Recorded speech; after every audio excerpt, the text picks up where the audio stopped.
murder. Yeah, yeah.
Coming up next on the Mental Health Matters with Marty show, we want to introduce to you our new show, The Believe Center. Stay tuned.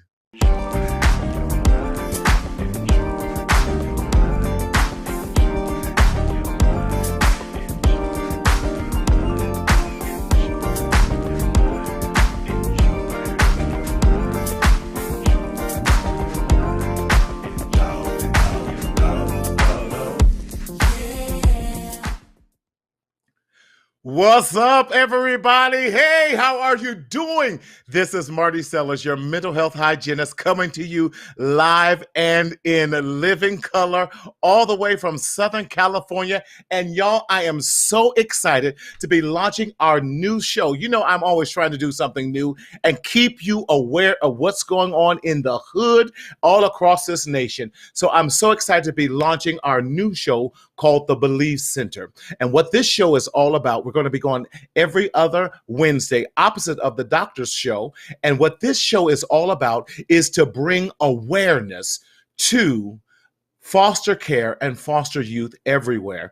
And it is a serious condition that we're talking about. But specifically, this show is designed to highlight foster care, but also to highlight the unaccompanied minors that hit our borders. Because I know what you've heard, I know what you've seen, but we want to dispel a lot of these rumors and a lot of these myths that come about talking about these young people. They are human, and every heart matters when it comes to our youth.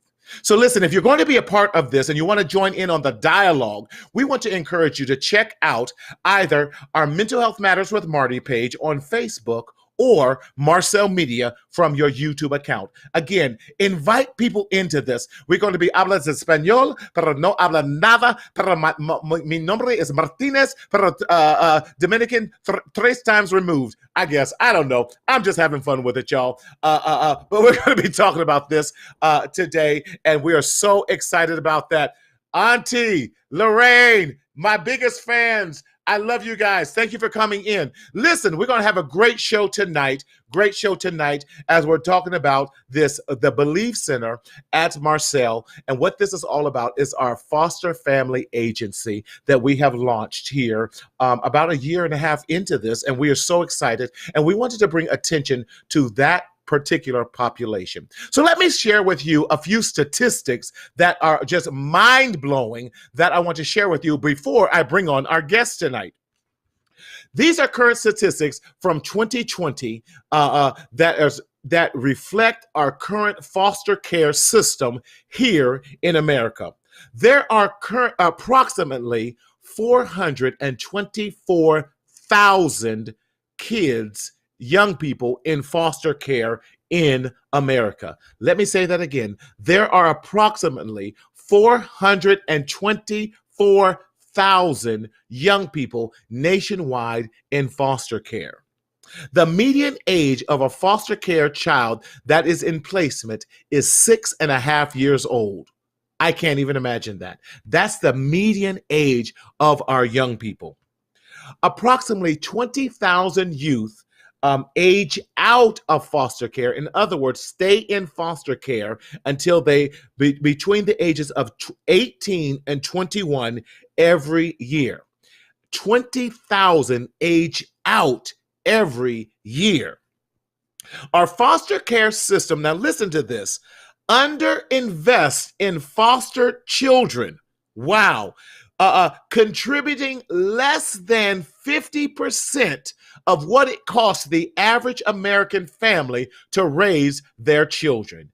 In other words, even when kids are placed in stable homes in foster care, our government contributes less than 50% of what it takes to raise a child here in America. Listen, these stats are so staggering. Within 4 years of a child aging out, remember I said 20,000 age out between that age group between 18 and 21. Within 4 years of aging out, do you know that over 50% of them are don't have an income and are usually threatening being homeless, if not are already homeless, while the other 50% usually make an average income of $7,500 a year. Staggering. And the last one that I want to talk to you about today is only 5% of rural foster youth and only about 21% of urban foster youth say that they have access to home computers and internet services in the foster care homes that they are at. This is staggering, especially when we just are barely coming out of a pandemic. Now, yes, we had to make ways because that statistic might be a little bit miscued, a little since we're coming out of a pandemic and we had to do homeschooling, but still, that is staggering. We've all seen that picture of those young people standing and sitting outside of McDonald's and Taco Bell to use the free internet so that they can do their schoolwork. So we have to, listen, I want to bring highlights to the need of being more mindful about our foster youth. And the Belief Center, we have this amazing opportunity of working with these children that we call unaccompanied minors that come to the border. Let me give you some more statistics so that you understand what we're talking about and how these numbers. Starting in October 2020, the average number of unaccompanied children in care was about 1,929. That was October 2020. December 2020, that number went from 1,900 to 3,691. Now, in February of this year, February of 2021, that number went to 6,581. And then as of March of this year, that number jumped all the way to 10,418 kids that are these unaccompanied minors that have hit our borders that we have taken on. And we have to, listen, these are children. I've had the amazing opportunity to see some of these children and to interact with them. And let me tell you something, if I had it, I would just take them all in and had a house big enough to love on them and feed them and just make sure they had the proper education, everything. They have just stolen my heart. But I'm not here alone to talk to you about this show. I'm so glad to have with me Dr. Trisha Pageese and Lupe Gonzalez. Hello, Sanchez. Almost called you the wrong thing, Lupe. How are you guys? We're doing good. How are you? I'm doing well. I don't know what I wanted to call you, Lupe. I called you something else. But Lupe and Trisha, we are so glad to have you both on the show. And thank you for being on this inaugural show. I'm so excited. Are you guys excited about this? Yes, we are. Can't wait. Yes. Can't wait. Yes, because now don't be nervous. Just share because you know what? We all have this passion. Trisha, Please share Yes, with us, definitely. when it comes to the Belief Center. I know that this has been a dream and vision of yours to help these children who could not help themselves. Tell us, one, who you are and why is this so important to you? Yeah, so I am currently the COO at Marcel Consulting and Mental Health Services. And Marty was correct. This has been a dream that I've had for about 13, 14 years, Hmm. is really just to help children in general. I've worked for Yes. child welfare services for 20 plus years, Right. and wanted to be able to contribute to children in foster care. And that has Hmm. evolved over the years, Hmm. from including pregnant teenagers, Right. as also including victims of sex trafficking, which Right. is extremely high in our child welfare system. And to more recently, it's almost as if it all encompasses unaccompanied minors, because they Yes. experience all of that, Hmm. in addition to trying to escape countries that where there is a lot of violence, and Mm. just coming to some type of security and safety, Yes. whatever that is, Yes. Yes. even if it's sitting at the border waiting to come across. Right. It's still Right. safer there than it is what they're running from. Hmm. You said something that was very, very critical, and I think a lot of our people don't realize so kind of where these children are coming from. I can't imagine coming from one of the clinicians corrected me, Honduras. They said, "Party, the H is silent." Honduras. So, okay, Honduras, Guatemala, Costa Rica, and some of these other places that these children are coming from, and that they're coming to the borders unaccompanied from any adults or anything like that. It just blows my mind. When I met that 4-year-old child the other day, and my heart broke and wept for the about that child. Lupe, talk to us. Tell us who you are, and why you love and this field that we're in with foster care. Yeah, so first of all, thank you for having me here. Of I course. am Lupe Sanchez, Woo! associate social worker. I've been with the Belief Center since the start, and let me Yes. just tell you, thank you. And it's just been an honor and working and at the Belief Center, but overall, Right. it's just a dream come true because I've always wanted to work with undocumented children. It's just a Mm-hmm. passion. Just because I am first generation American. My parents Wow. are from El Salvador, Central America, Okay. which a lot of the children do come from Central America. Mm-hmm. So of course, I could relate in that perspective, but overall, like Trisha mentioned, also I've been a passion advocate of children. I've been Right. in the working in the social services for probably 15 years. I've worked with the Wow. elderly, Mm-hmm. worked inside the jails, Mm-hmm. and Wow. finally, in foster care, but finally, I'm now working with undocumented children, which is Yes. I think for me, it's a blessing because Mm-hmm. I'm able to give them a little bit of, you could say, the American dream from my Uh-huh. perspective, Uh-huh. Mm-hmm. which is what they're seeing. Right. And unfortunately, yes, they do come here for a better life. And people may question, like, why, Mm-hmm. Mm-hmm. you know, coming by themselves Mm-hmm. is that worth it? But Mm-hmm. like Trisha said, any little piece of their Yes. travels compared to their Yes. home living is Right. 10 times better, right? Yes. Unfortunately, I have worked with many of the children's here with the Belief Center that have Right. reunified with their family, Right. but I've experienced many of the children suffering from crimes, in their neighborhood, Mm-hmm. losing their family members, Right. to fortunately a lot of the hurricanes that happened in Mm-hmm. 2019. Kids lost Yes. everything, living under Yes. bridges. These Right. are 4-year-old, 5-year-old little kids sacrificing their life to come to here, to Right. have a place, to have food and everything. So Yes. I do understand the sacrifices, right? So for Mm-hmm. me to be able to impact them in their life, to be able to see okay, this is just the beginning, the first process Right. of being Right.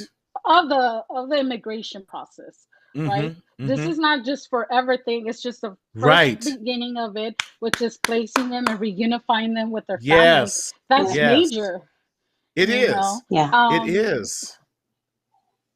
right. So they come here and they might be coming with their parents, they could be with their cousins, aunts and uncle, as long as they're with family. But just to see the faces when you reunify those children in the airport, Mm-hmm. and Trisha and I were there firsthand, and they run to their mom, and that was, I could do that 10 times, 20 times, 100 times, Yeah. just Yes. to see Yes. that moment, Yes. right? So Yes. we're gonna get there. We're Still, gonna get still there getting because that chills. Yes. I know. Okay, Right? I'm jealous because I Yeah, would. it's flashback. Stop it! You guys will not talk about that, and I can't be a part of it. I love.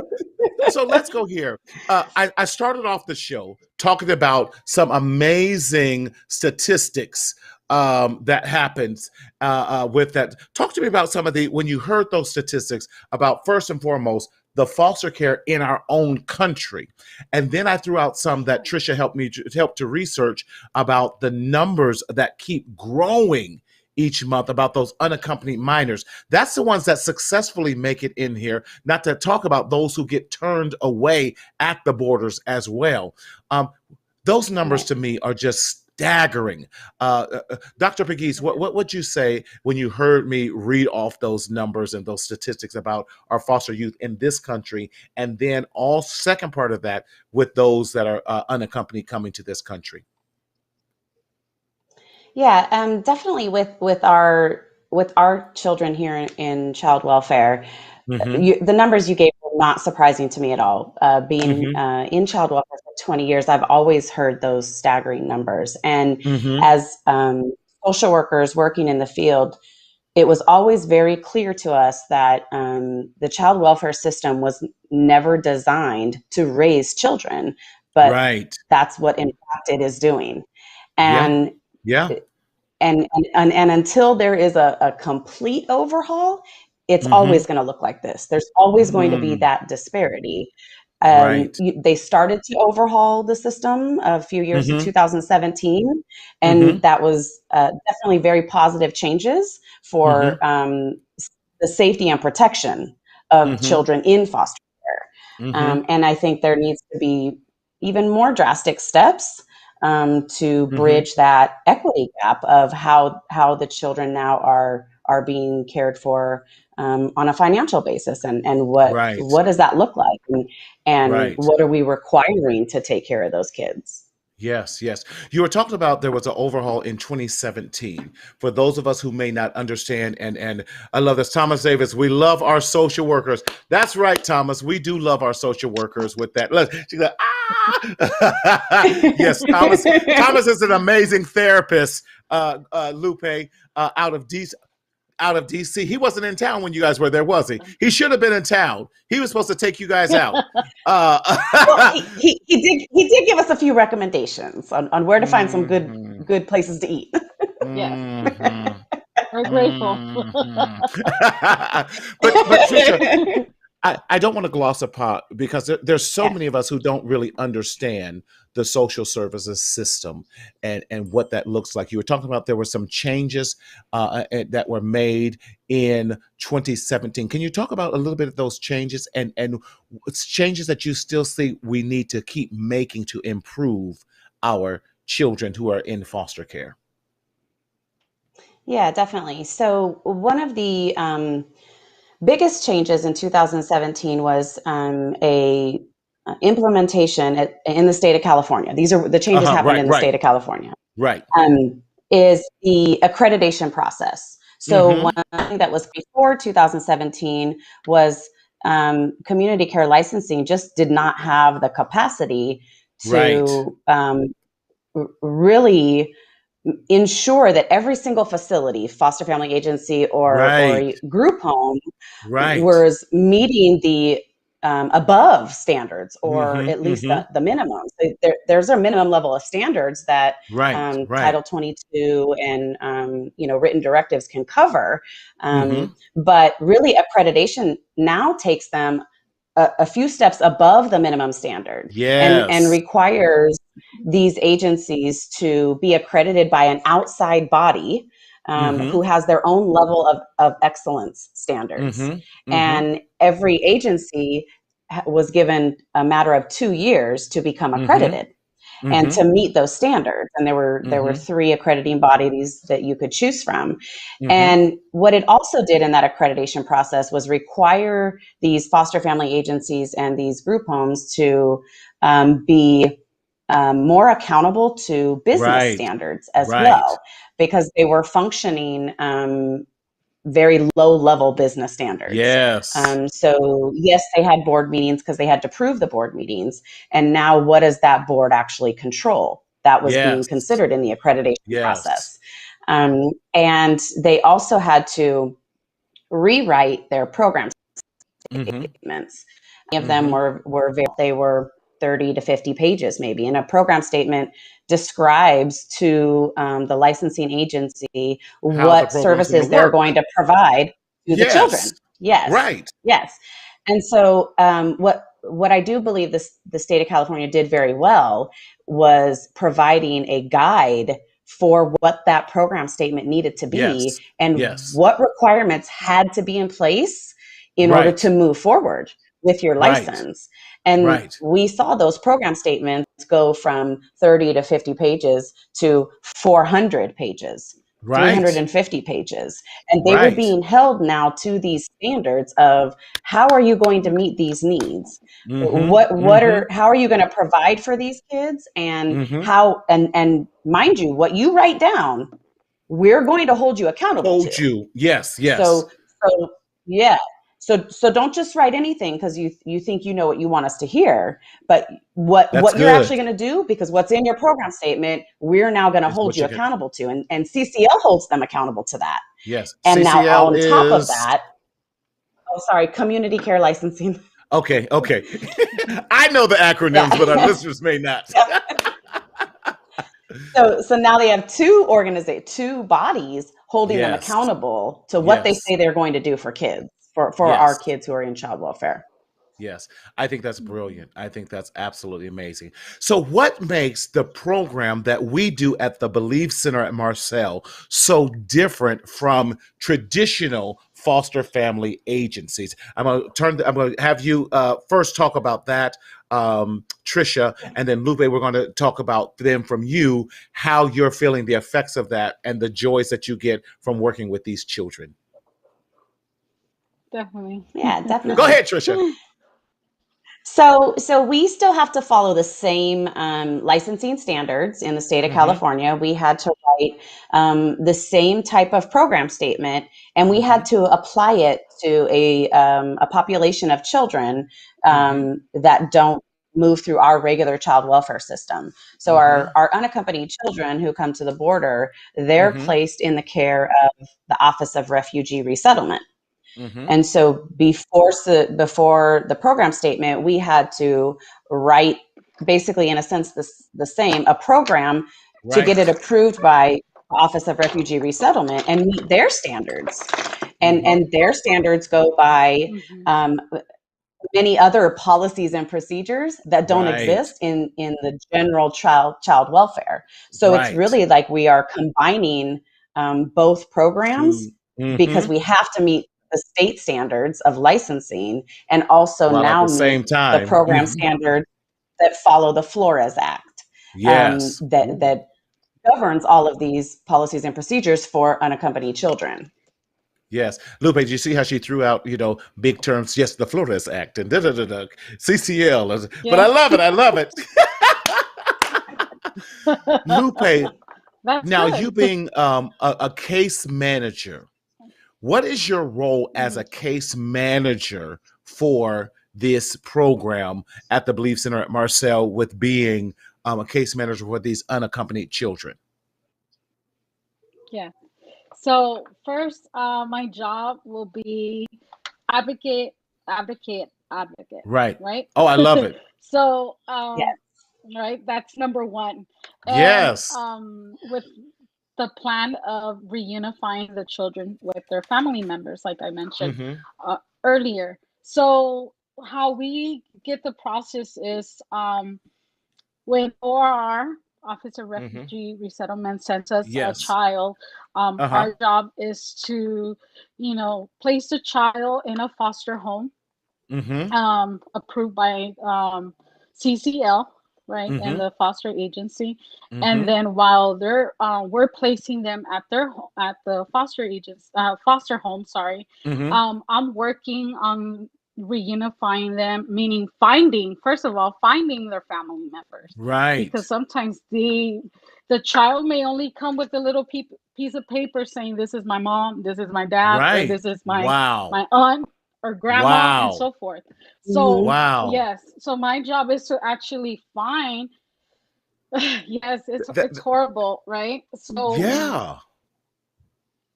Go yes. ahead. Go ahead. You're on a So, roll. You're my just job is so to actually find, yes. So my job is to actually find their family member. Usually, during immigration process, they're okay. asked, "Do you know who you're coming with?" And that's when Uh-huh. they show the piece of paper. Yeah, I'm going to grandmother so so, mom so so, and Virginia. They're in California, Oregon, and so forth. Right. Yes. Then Mhm. from there, Right. I contact the family and inform them like we have, a family member here, and then I still request all their identity to Right. see if they know the child, and Right. making sure that we're sending the child or planning the reunification with someone that does know the child, because there is sometimes that there could be some fraud out there. I'm just being Right. Right. honest, Right. You're so absolutely our right. job is, so I'm investigating from day one, like, how do you know the kid? Did you give permission? There's so many Yes. questions and policy that we have to follow, and Right. timeline. When I do that, then after that, we process all the paperwork through OR, Mm-hmm. making sure that they're okay for them. Basically, that Right. they're not the type of person that is just gonna traffic someone, and then from Right. there it could last from 10 to 15 to 30 days, the process of the Wow. paperwork. Wow. Wow. There's I gotta so give a many shout out. paperwork that I really don't. Oh, yeah, go for it. No, I gotta give a shout out. Put that last comment back up, Daryl. Hello, darling. How are you? We just love you, Portia Scott. Definitely. Hi, Yes, we have to. Portia. Oh, Lupe, John Scott, John Henry Scott, who is with us, training us. Yes. That Portia is his wife. So, hello, Oh, nice to darling. meet you. Yes, Hi. yes, yes. But no, Thank you. we have this So, conversation. yeah. Yeah, and so important. So thank Yes. you for educating us, because you're right. So I'm so amazed. So let me recap. So I'm following you. I know, but I want to make sure that our listeners are following you as well. So a kid can come to the border. They get, process can be put I don't want to call them holding tanks. What's the proper term, Trisha? I'm trying to be politically Shelter. correct. Yes, into a Shelter. shelter. So they're putting into a they're placed in a Thank you, shelter. Portia. They're placed in a shelter. I Yeah. think they're cut. No, they're not. They're placed in a shelter. The shelter then gets them reunified, gets them to us. And at that point, you can say they will come, and we're investigating who to kind of, if we can get them a family member, and they're coming with a piece of paper. So a 4-year-old, I can't get that 4-year-old young boy out of Yeah. my mind, because he was so Yeah. adorable. He looked like he could have been one of my Yeah. nieces, my nephews. I'm just going, I He's told you I don't have adorable. a house big enough. He's adorable. I want them all. I want them all. Yeah. So he comes with a little piece of paper and says, Maria Flores in Virginia. And you're like, oh my God, That's all that we have. That's all. And it's like finding Exactly. a needle in a haystack. Huh? Go ahead, Trisha. You're saying what? Yeah, that has been the case with almost all of our kids that we've gotten so far. And then also, these children are at even a higher risk for Ooh. trafficking, whether it Yes. be sex trafficking or labor trafficking. And so a Yes. lot of the interview questions that Lupe is required to ask is a part of her assessment to Mm-hmm. ensure that they aren't being trafficked. Mm-hmm. You're right. You're right. There's so Yeah. much that I know that Yeah. you all do because I know the process. Because when we get them, these young people see a nurse. They're assessed health wise immediately. They then go into case management Mental. immediately. They go into therapy immediately. We then get them into school immediately. We get them clothed and then get them located with a foster family immediately. We make sure that they have a hot meal immediately. All these type of things that Yes. we're doing. Trisha, can you talk to us kind of because there's such a huge need, and I don't want to allow this opportunity to pass us without talking about the need that we have for foster and are we calling it resource families? Is that our terminology Yeah. we're using? Okay, resource families. With that, go ahead, Trisha. Yes, resource families is the new term that the state of California added as a part of those changes in Yes. 2017. And yes, the need is huge right now, Yes. especially after coming out of COVID. COVID. Um, Yes. COVID was scary for all of us, Mm-hmm. especially resource families, because Mm-hmm. they weren't sure what expectations were of them, but Mm-hmm. also what evaluations or testing or exams that the children Mm-hmm. were going through. So Mm-hmm.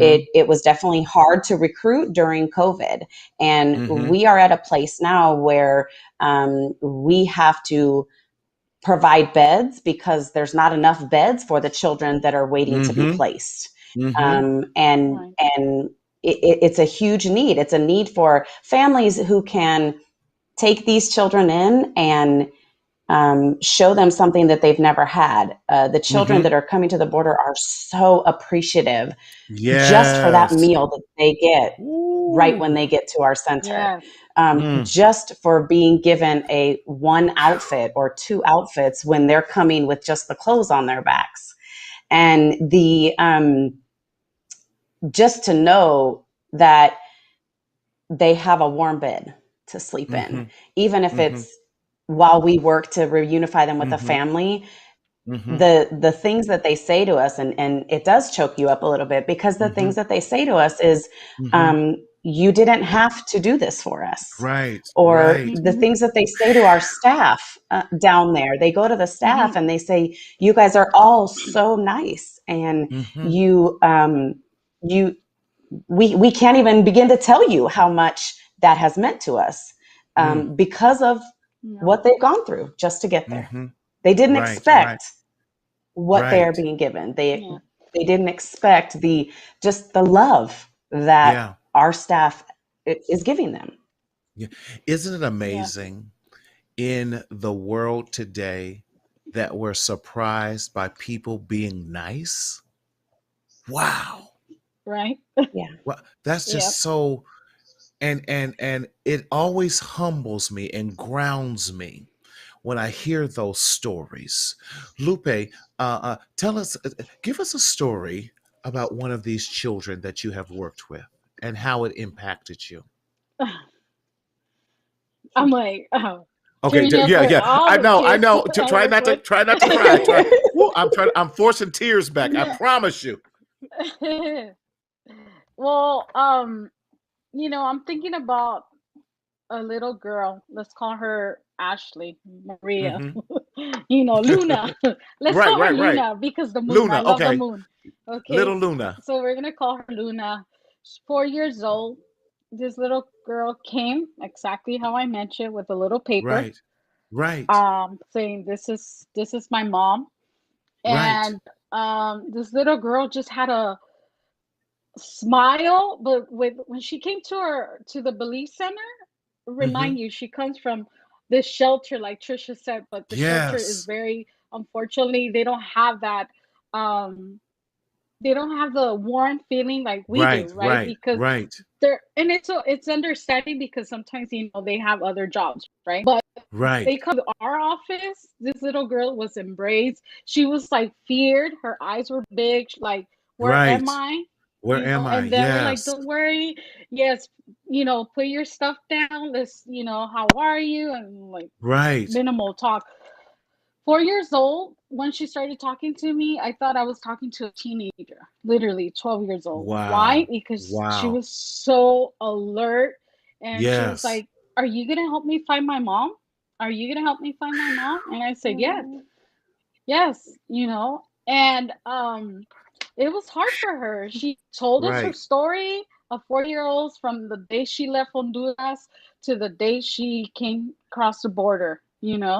Right. During this whole time, of course, she had a hard time with wanting to go home, but adapted so Right. well to the family. Why? Right. Because the foster family actually embraced her. Like you said, those little details of, here you go, here's a snack, Yes. here's a shower, go bathe, here's some brand new Yes. shoes, because we have to, they deserve all this little thing. She Right. was just so appreciative constantly. Like, her words in her mouth was gracias, gracias, gracias for Gracias. this, Gracias. gracias señorita.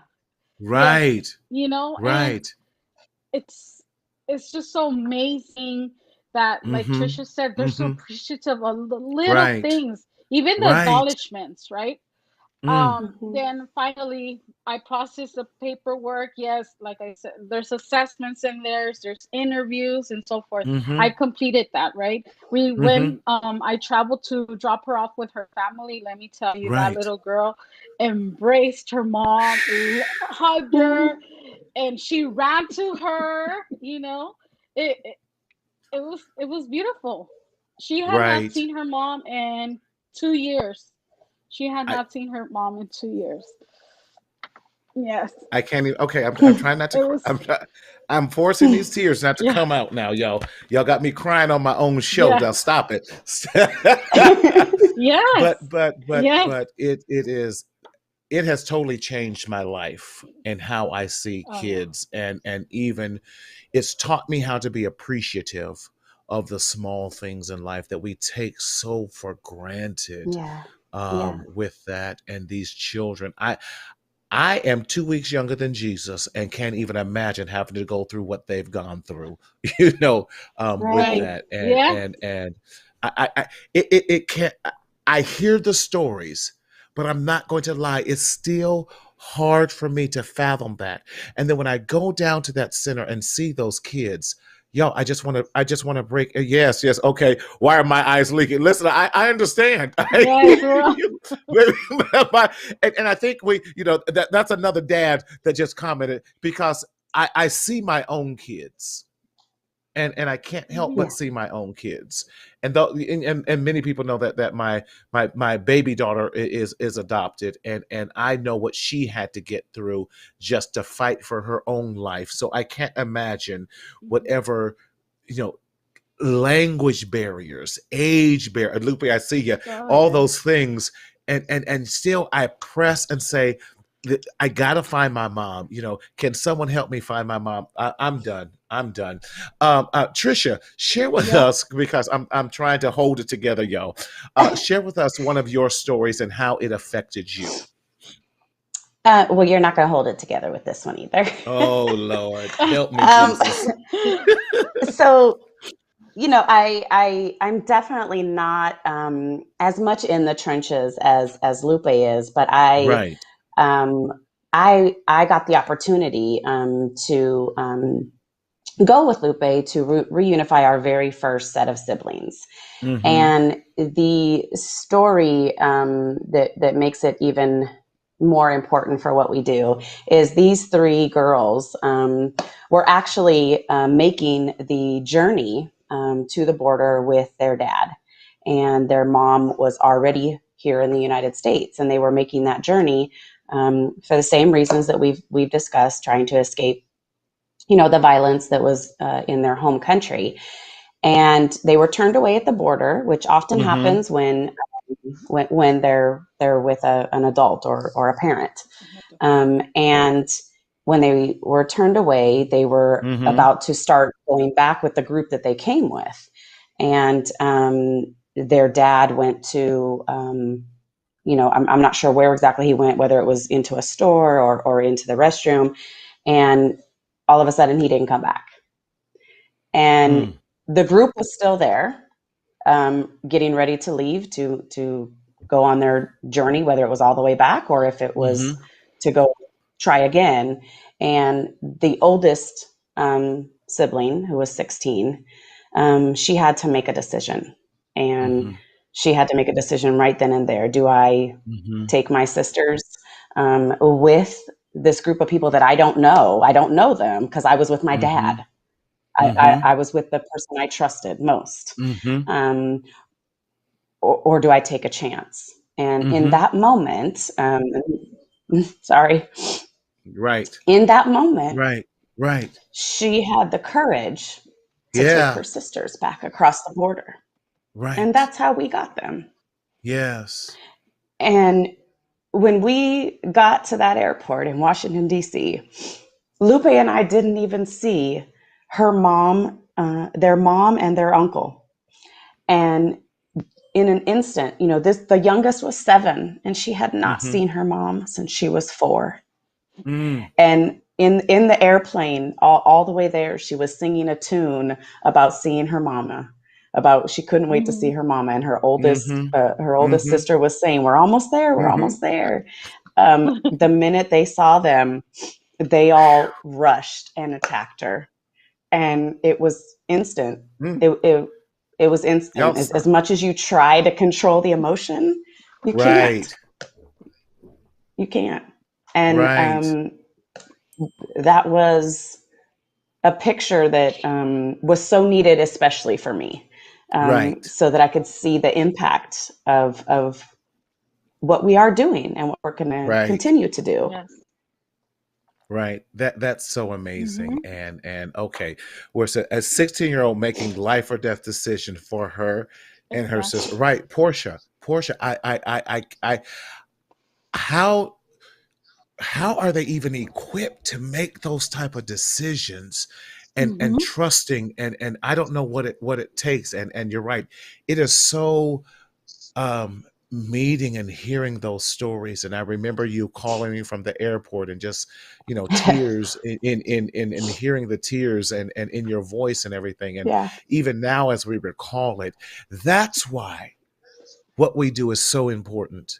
And that's why, y'all, I thought it was so necessary that we humanize what we see on CNN, that we humanize what we see on the news, that we humanize. I know that our Vice President Kamala Harris has gone there and says, stop. And I'm not saying anything against her, because we cannot take on the world or anything, but we humanize that which we can do. And so we are in desperate need of foster family, resource families.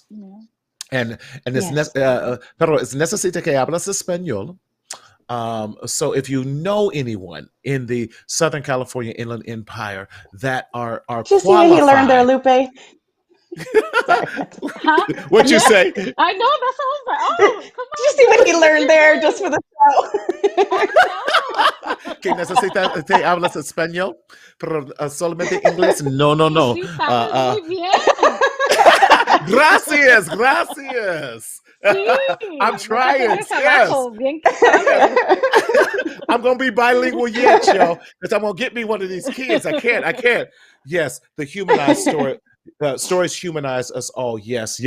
So, Portia, you're the great storyteller, and that's why we do what we do, because we needed to humanize that, y'all, to hear the stories, to see those children, and listen. If you don't speak Spanish, que no habla español, you can still help us out. One, we need your prayers. 2, we need your Yes. support. 3, we need you to share these stories with other people. And 4, I'll say it this way: we accept donations, because any donations that you give, 100% of these, all donations go to these children. 0, we'll give you a receipt, whatever you need to share that these, you can make an impact in these children's lives. And we want to again humanize this and share these stories, because it's so important. This is not the first time you will hear these stories. We will be back every other week to share these stories and to humanize, because there are so many other stories with this that we could go on, but we don't want to negate the impact that you can have on changing the trajectory of someone's life. Lupe, yes, please let us know how we can do. Can Oh I? my God, I do Portia. want to. Yes, I want to add Please, that. Lupe. I want to add to that. I know some people, unfortunately, they're not able to foster Right, at this moment, but they were able to help me do like hygiene bags in the beginning. right. Let me tell you, these kids were there. Is this my backpack? Is this my is this mi bolsa? I said, yes, this is your backpack. Yes, All of them, I'm not joking. They were so happy just to get a little shampoo for themselves, a little right, like a loofah. They were super right, Yeah. grateful for those little right, details.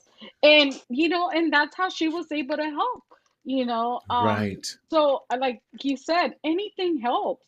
I know, right. but Yeah. of course we need more foster families, because we do, Yes, it comes to the point that we have so many kids. It could be I think I haven't checked yet, but they range numbers. It could range from 400 that are waiting to be placed, and then sometimes it could go up to 1,000 to be placed. right, Right? right. Imagine, from all of them, we only have limited space on bringing them. That's right. So we Yeah. definitely need foster families.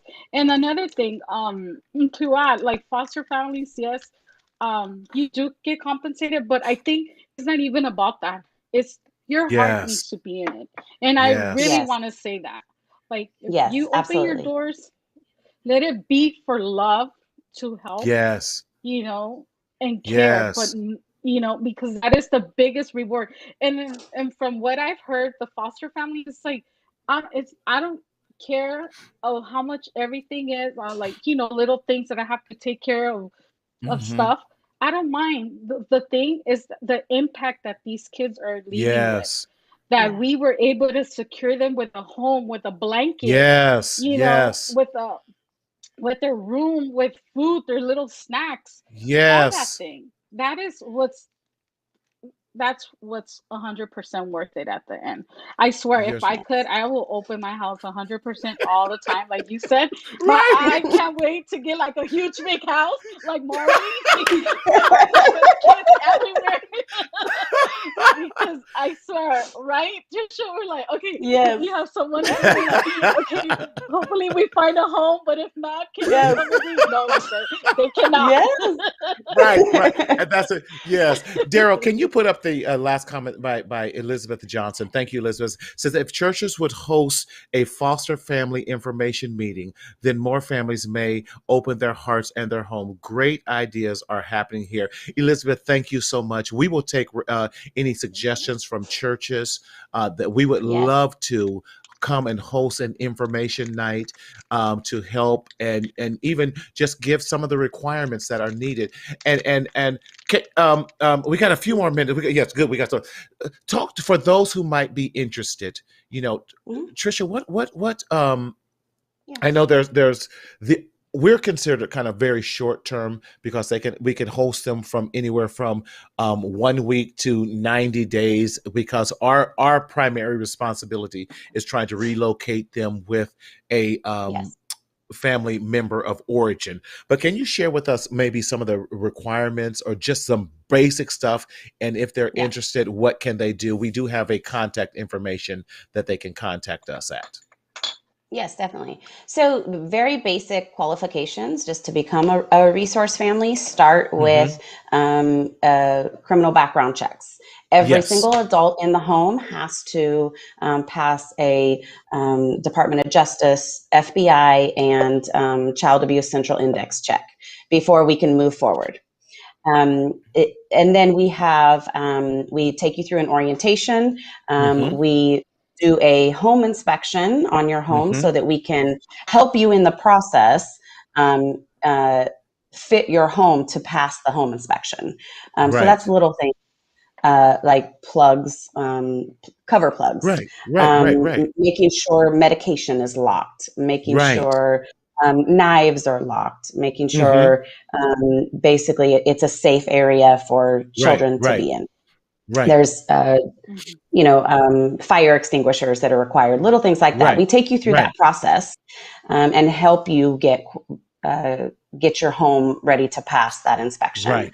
And Right. then there is a 12-hour training that's required in the state of California that we can offer you in person if you Hmm. learn better in person, or we can offer it Or to you online. And okay. in addition to that, we provide you with training with regards to the Office of Refugee Resettlement so that Nice. you are able to understand both and meet Hmm. the requirements. Okay. And then, as far as space goes, we can have a total of 6 children in one home, and that Okay. includes your children that are currently in the Okay. home. So, if you Okay. have 3 children of your own, then you can have a total of 3 foster children placed in your home if you have Okay. the space for them. Right. Right. And If you have this, no, if you have the space for them, we just not gonna yes, put 10 in one room. yeah. And so there has to be a bedroom space. There cannot be any shared living area.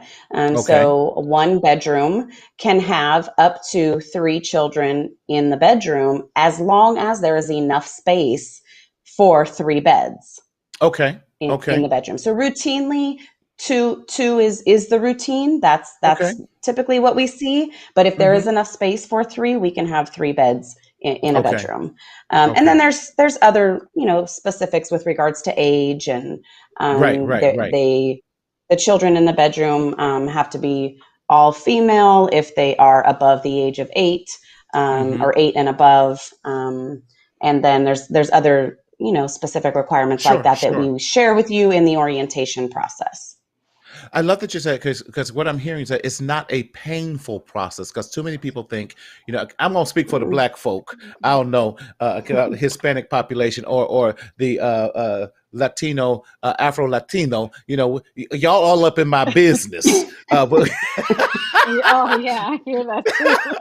but right, we hear that. No, we're not trying to be in your business, but we want to make sure that you're a right fit, that you have the right Yes. Right. attitude, that you have because listen, we just not Yes. gonna put them anywhere. These kids have been through enough, so you're not Right. gonna be Cruella or Cinderella's stepmother raising our Yes. children. And Right, right, Adam. right. Yes. No. raising raising our kids because we care, and that's why we say at the Belief Center at Marcel, every heart matters. And I love that. I love that every heart matters. Johnson, this is simply wonderful, wonderful, such needed and meaningful work you all are doing at the Believe Center at Marcel. John Henry Scott, you're so right. Thank you so much for joining in, John Henry Scott. There he is, Lupe. Um, we want to make I sure you are know. not. That's right, Portia. We got to make sure you ain't cray cray. Yeah, right? Yeah. Right, right. Because we will Yes. decertify you. Listen, as quickly as we certify you, we Oh, can't decertify you. Get them children out that right? house. Get my children, get my babies out Yes. that house. You hear me call them my Yes. babies now. Get my babies out the house. No. Go ahead, Yes, I Lupe. do that all the time. So don't worry. I do that all the time. I'm like, no, please take care of my kids. Right, right. Like I said, we're big on that safety, Yes, security. But yes, like I said, usually it's just embrace them with so much love. Just think about yes, how would Yeah. you be like to be embraced? That you're coming yes. from a country that you don't know, right? You Right. come from different worlds. Right. And you're coming here. They've said so many good things about the United States, but you come here and they come here and you treat them badly. Imagine that. Yes. No, Yeah. you want to embrace them. You want to teach them, basic skills too. So they Yes. have that in them, and good thing Right. that they have so much support. You Right. have literally 24 hours. Look, I have my phone right here. 24 hours caseworkers, That's right. That's 24 right. hours nurse, Right. the therapist. We're such a great team because we We want to are. make sure that these foster families feel so comfortable. And any questions, they could go ahead and text us. They it's for the better of the child, but themselves too. Yes. We want to Yes. make sure both of them are on the right page. Yeah. Well, I'm And so I think proud it's of the. also, Mhm. Go ahead. Go oh, ahead, Trisha. sorry. I think it's also important to note, especially as she's talking about our resource families, to highlight a few of our resource families that are really doing an amazing job. Yes. The Yes. stories we hear coming out of our resource family homes. We have one resource family that found out that the kids had never been to the beach and took them to the beach the very next day. Had one of Wow. the older Hmm. girls talk about how she loved to cook, and so they had her teach them how to cook empanadas where Oh my she's goodness. from. Oh, Yeah, I and love some just empanadas. stories like that of yes. Yes. them, you know, connecting with the kids and Embracing them. showing them that they Yes. matter, right? That they matter Yes. here. Yes, you're absolutely right. Right. I'm so proud of the work that we are able to do at the Belief Center at Marcel. So you guys are awesome for doing this type of work. Listen, you know what? And I know this is the case for all of you. It really is a calling because it doesn't feel like work. We get to do the things that, you know what, No. to brighten other children's lives. That what you Yeah. do to the least of them, we're doing unto service. And I'm going to say it this way, unto the Lord as well. And I know that that's what we truly believe in our hearts too. Lupe, Mm, listen, I can't believe our time has gone all by already. Oh my God. Lupe, I know. you were fabulous on this first show, darling. I'm stealing Yes. Oh, Portia Scott's saying you were thank absolutely you. amazing. This is not going to be your last time. Thank you. But if someone may want to get a hold of you, Miss Lupe Sanchez, Yes, please. how might they be able to get a hold of you at the Believe Center Oh, at Marcel? yes, please. So, I am a bilingual, so por favor, See, mándenme mensajes por teléfono o por correo electrónico. But you could see, reach me at Sanchez at marcelconsulting.com, and also at my cell phone number. I'm gonna provide that to you. It's 909-518-0278. Please contact me. I'll make sure to give you more information about it. But definitely, if your heart tells you and you have the space and you know that you're doing not just one little impact, you're just right. imagine the connection you're doing. You're serving this child, but you're also serving their family, Yeah. their country. So it's Yes, not just that little impact that you're doing, and this is a forever thing. Just one last thing. I just talked to yes, one of our children that we did the first reunification with, and they were so excited to hear from us. They were so happy. They're like, we miss going to school there. We right. miss everybody because we were Ah, so attentive to them. Aw. So they said hi to all of us, and of course, they're so grateful. They're like, all they say is gracias, gracias, gracias por todo. So just imagine that, yes, and they were only with us for a few, like, couple weeks, and the right. impact. And they said forever we'll remember the Belief Center for that. Awesome. Yes. Lupe, thank you so much. Dr. Trisha Pageese, how can they get a hold of Well, you if thank they you. have more information, want more Yeah, and information? just so I can throw this in there from one of the comments that came up, everything that Lupe just described in those kids was identifying that we hear them and that they are heard when they Yes, come to the Believe Center at Marcel. And that is what is most important, that we give that voice to the voiceless. Yes. And so Love that. I can be reached at the email that is on the screen right now at tpageese@marcelconsulting.com. And you can also reach me at our main office number at Marcel. That is 909-323-7100. Yes, yes, yes. And we also listed our website at marcelconsulting.com/ the beliefs dash the dash believe dash center. So that will give you right into our website. But you could check out marcel.com. You can definitely go on there and click the tab, the Belief Center, and that will get you all the information that you need to know. And also at our main number with Marcel Consulting at 909-323-7100. My heart is filled tonight, guys. You guys have made this inaugural show. Oh, Oh. come on, John. Oh, God Sí, gracias, John. yes. Read that for those of us who Oh. can't read Espanol. Please, yeah, go ahead, Lupe. Lupe. Translate. Okay, so he said Yes. gracias, thank you for Uh-huh. espectáculo Uh-huh. maravilloso. So Yes. speculate, great informative information that we provided. Yes. Yes. So Come thank on. you. John Henry Oh, Scott look the at him. third. He put it even the acento. Thank you so much. Yes. Yes. Paula, Oh, Paula is my greatest follower, so I love her. Paula says you all do oh, amazing work. I'm in awe of you. Love Paula, we love you. Thank you oh. so much. We Thank are you, so Paula. grateful, and the work that we do, we are so grateful for that. Listen, I thank you for joining us on this inaugural show of the Mental Health Matters with Marty show, presenting the Believe Center at Marcel. Again, my name is Martina Sellers, and I am your mental health hygienist. And this is only the beginning of the conversation that we are having. And what we're going to do on my podcast, I did drop a new shameless plug today, my latest podcast, because this month, June, is Men's Health and Awareness Month. That I at on your podcast, I'm going to recover here because I'm so excited about this Mental Health Matters with Marty podcast. And please, if you are an Apple listener, please give us a 5-star rating and leave us a review so that others might come along and be encouraged by it. And become an I Matter member of Mental Health Matters with Marty by texting I Matter to 855-717-1272. Again, that's 855-717-1272. I am so excited about what we have shared here today.